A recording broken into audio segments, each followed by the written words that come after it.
గతంలో ఏ నాయకులు వచ్చినా కూడా అంతంత మాత్రం అభివృద్ధి చేశారు తప్ప ప్రత్యేకంగా శ్రద్ధ పెట్టి అభివృద్ధి చేసిన నాయకుడు ఈ ప్రాంతంలో లేరు.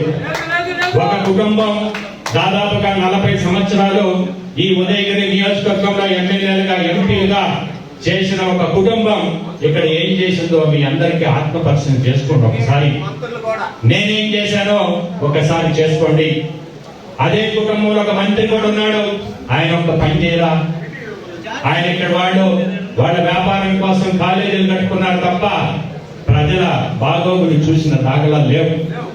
ఈరోజు ఛాలెంజ్ గా చెప్తున్నా, ఉదయగిరి నియోజకవర్గంలో ఏ రాష్ట్రంలో ఏ నియోజకవర్గంలో లేకుండా 3 నేషనల్ హైవేలు తీసుకొచ్చిన ఘనత తెలుగుదేశం పార్టీకి.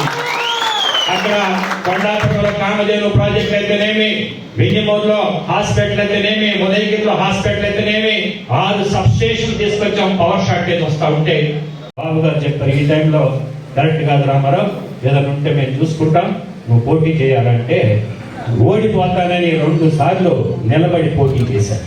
12లో ఓడిపోతానని పోటీ చేశా, 19లో ఓడిపోతానని పోటీ చేశా. పార్టీ కోసం నేను ఎక్కడ వెనక్కి తగ్గల.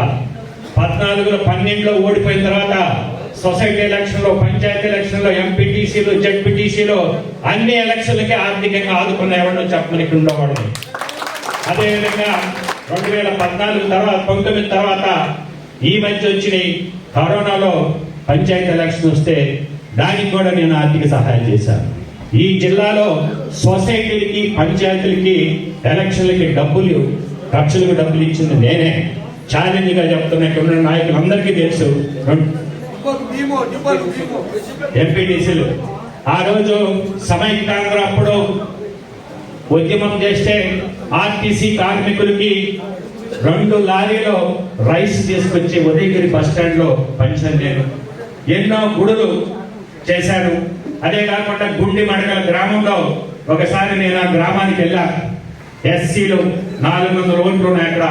వాళ్ళందరూ పిలిచారు, సార్ మా ఇంట్లో చనిపోతే శవాన్ని తీసుకుపోయేదానికి దగ్గర సార్ కొనియమంటే 2,50,000 అక్కడికక్కడ కారులోంచి డబ్బులు తీసి స్థలం కొనిచ్చా. ఈ విధంగా ఏది అడిగినా, ఎప్పుడు అడిగినా, ఏ ప్రోగ్రాం వచ్చినా కూడా నేనే ఖర్చు పెట్టుకుంటా వచ్చా. నేను ఎవరిని 1 రూపాయి ధైర్యంలా, ఇక్కడ 1 రూపాయి అవినీతి చేయలా. ఈరోజు నేను గడప గడపకి, ఇంటింటికి వెళ్తుంటే మన ఉదయగిరిలో దాదాపుగా 10 రోజుల పాటు ఇంటింటికి 4,936 ఇళ్ళు తిరిగా.